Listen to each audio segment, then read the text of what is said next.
اللہ اور بندے کے درمیان جو سورہ فاتحہ، یہ بہت بڑا موضوع ڈاکٹر صاحب، میں چاہتا ہوں پہلے آپ بات مکمل کریں، کیونکہ یہ بہت اہم ترین بات ہے جو آپ بیان کر رہے ہیں۔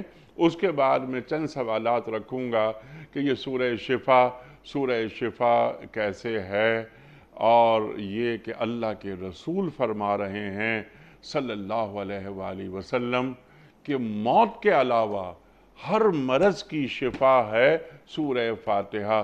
یہ بھی ہم آپ سے سیکھیں گے، لیکن یہ اللہ اور بندے کے مابین یہ سورہ فاتحہ، اسے ذرا کھول دیجئے۔ بالکل آپ نے صحیح فرمایا۔ حضور اکرم صلی اللہ علیہ وسلم نے فرمایا کہ اللہ تعالیٰ فرماتے ہیں کہ یہ سورہ فاتحہ جو ہے وہ بینی و بین عبدی، یہ میرے اور میرے بندے کے درمیان مقسومہ تقسیم کی گئی ہے۔ وہ کیسے؟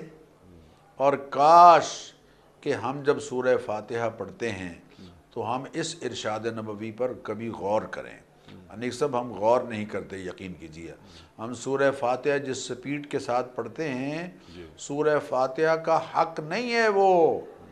نبی اکرم صلی اللہ علیہ وسلم جب سورہ فاتحہ پڑھتے تھے تو ہر آیہ کریمہ پر رکتے تھے، بلکہ آخری جو حرف ہے اس کو قدرے لمبا کرتے تھے۔ مثلا الحمدللہ رب العالمین الرحمن الرحیم مالک یوم الدین سبحان اللہ، ایاک نعبد و ایاک نستعین اہدنا الصراط المستقیم صراط الذین انعمت علیہم غیر المغضوب علیہم ولا الضالین،